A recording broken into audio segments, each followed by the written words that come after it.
All right, great to have you. Welcome to the program. Thanks, The Joe Pags Show. Great radio stations all across the land. Newsmax TV, joepags.com, iHeartRadio. It's all right there. Make sure you stop by.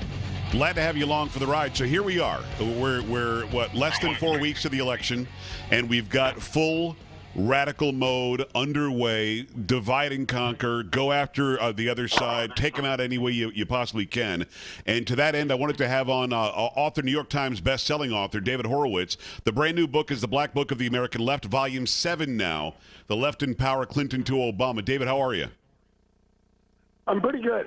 Better than the country. Well, I'm telling you, the country is in dire straits. When you see what's going on, is this something you predicted in this election, or is this only happening because the other side is actually fighting back? I don't think anybody could be prepared for how low we've sunk so dramatically. The FBI has been disgraced. You can't have confidence in the FBI. It's corrupt. They put the fix in. The media is fixed. It's not a media anymore. It doesn't do reporting. It's just a political arm of the Clinton cartel, I guess, of the Democratic mafia. It's just terrible. We're like a third world country now. So I don't think anybody could have foreseen that it would be this bad at this level. It's New York Times best-selling author David Horowitz. The Black Book of the American Left, Volume 7, Left in Power, Clinton to Obama, is in this volume. As we look at the Clinton machinery, as we look at the cartel, as you call them, and it really is, how did these two people, Bill and Hillary Clinton, gain so much favor from the radical left and the media and the entertainment industry and the music industry, so much so that our value system, our very culture, David, has been changed by them? Yeah, well, this is really what my book, The Left in Power, is about. And it actually goes back to the McGovern campaign, but you could see it in the Clinton White House. I mean, it's where everything changed. It's where a political... Well, first of all, let me just give an example of a measure of how far left the Democratic Party has become. Okay. John F. Kennedy was a liberal Democrat icon in the 1960s. Right.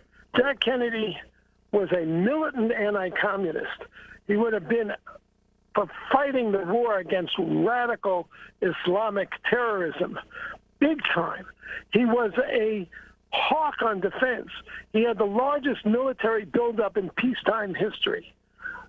He was for a capital gains tax cut and a balanced budget.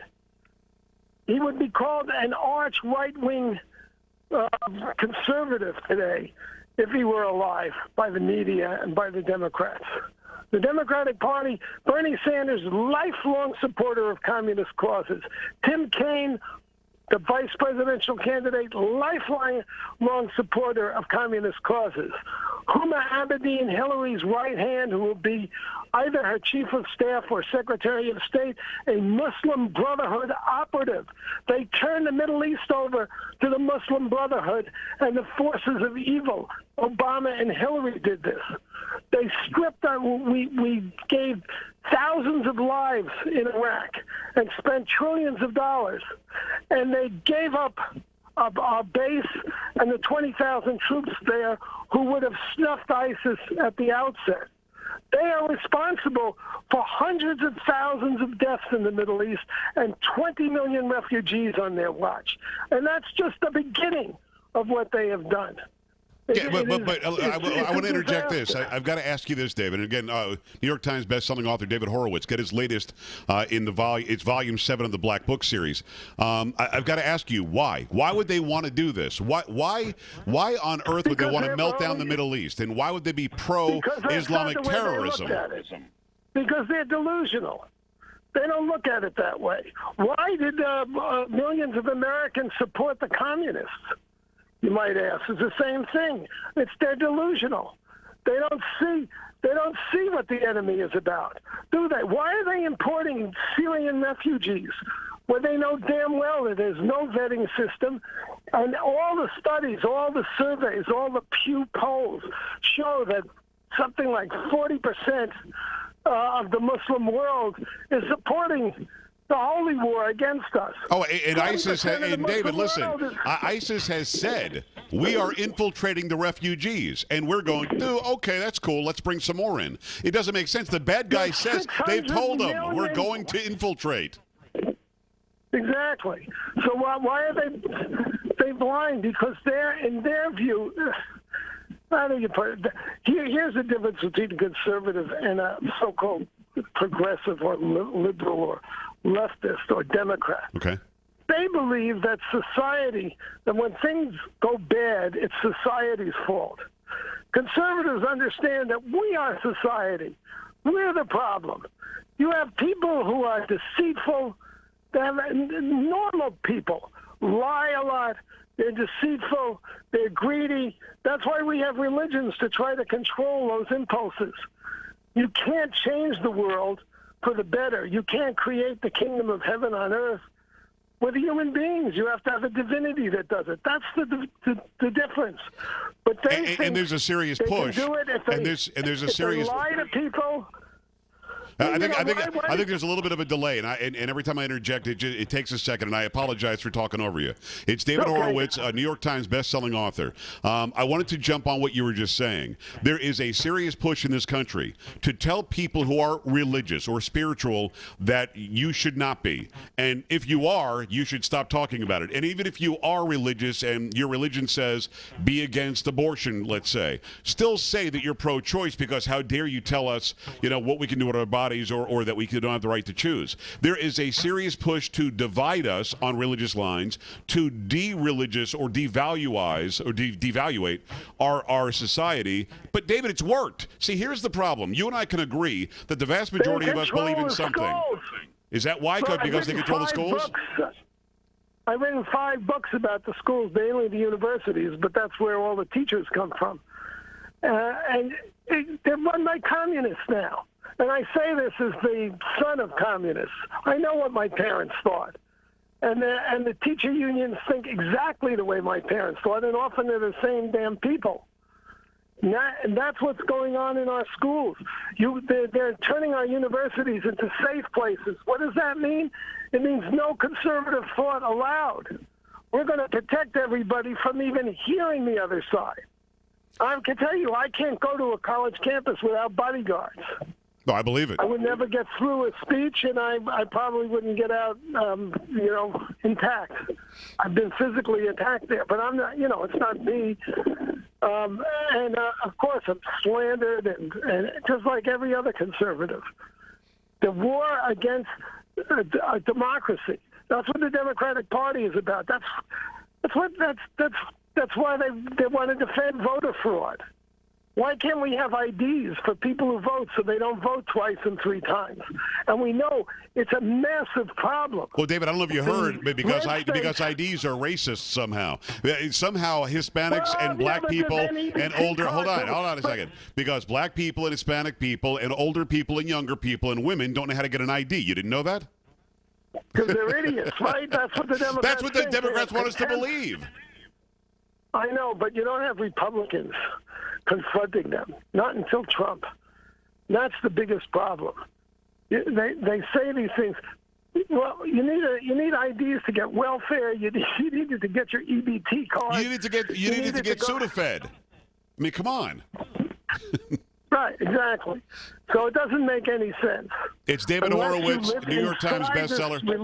Again, there's a little bit of a delay, and I apologize. I want to make sure I get the name of the book out there. The Black Book of the American Left, Volume 7, The Left in Power, Clinton to Obama. His name is David Horowitz. David, I want to take you back to 2001. After the attacks of 9/11, we galvanized as a country. We were one America. We had people from the Northwest to the Southeast and everywhere in between saying, I'm a New Yorker. We were going to rebuild. We all had American flags on our cars and on our clothing. How in 15 years have we become so damn divided, and how do we fix it? Oh, it happened. It happened. First of all, the Democrats weren't on board. They pretended they were. They were intimidated. Well, they were intimidated. The Democrats have opposed the war on terror since 1993, when the World Trade Center was bombed. Yeah. by Al-Qaeda in 1993. 1,000 people were injured, 6 were killed. The bombs misfired. They intended to kill 250,000. Clinton didn't even visit the site. Why? Because they treated it like it was an individual criminal act. And that's been their position. Try them in American courts with American rights. Close Guantanamo. Don't respond. Don't call it Islamic terror. They have been against the war on terror from the beginning. And just after 9/11, they had to shut up just for political reasons. Where it went wrong was when Howard Dean, the Democratic leadership in the Senate, not Teddy Kennedy, but Hillary and the others, supported the war in Iraq. Bill Clinton, signed the Iraqi Liberation Act to remove Saddam by any means necessary and fired 450 missiles into Iraq because Saddam was at war with us. But when they turned against the war that spring of 2004, right after we went in, because there was a 2003, because there was a Democratic primary and an anti-American leftist named Howard Dean was running away with the Democratic nomination. That's when Kerry, who had given a speech supporting the war, turned around 180 degrees. And the tragedy was that the Bushies did not fight them politically. They did not say, you're sabotaging the war, you're getting young Americans killed, you sent them into harm's way, and then you pulled the plug on them. Remember Kerry in the 2004 campaign said it's the wrong war in the wrong place at the wrong time. How do you think that affected a 19-year-old Marine fighting door-to-door in Fallujah, right, when somebody a hair's breadth from the presidency says you're in the wrong war at the wrong time in the wrong place? That was treason. And no Republican had the balls to say that. And that's where it all went wrong. It's David Horowitz. The Democrats were the name of the book is The Black Book of the American Left, Volume 7, The Left in Power, Clinton to Obama. I've got time for one quick answer to a very complicated question. There are more of us who believe in America and believe in American values that we've been in a slumber. We've watched a very small number of people take control of the media, take control of music, take control of Hollywood, take control of our schools, as you said. Can we turn it around? And what's the first step we have to take to do so? And I got to run here. Okay, the first step is to understand what Trump said about Hillary. She has enormous hate in her heart. The Democrats have enormous hate in their hearts, and they have to be called out on it. And you can't be nice to people doing this. You have to go in their face. They're the racist party. That's the way I would begin. The Achilles heel of the Democratic Party is that it controls and has for 100 years or 50 years every major inner city in America, every failed school system, everything that's oppressing black people in America and Hispanics and poor whites. Democrats are 100% responsible for, right. And until Trump, no Republican has said that. I got you. David Horowitz, The Black Book of the American Left, Volume 7 now. The Left in Power, Clinton to Obama. David, thanks a million. Thank you. We appreciate him stopping by. Wait, he's fired up, Kerry. He is not playing around. I know he is. I can tell. Hey, let me say something. I know. No, we appreciate David stopping by. Hopefully everybody will go and get the book. I'll post that interview in a little bit on social media. Your thoughts on that and much more, plus more of Trump's reaction today to the allegations on the Joe Pag Show. Stay here.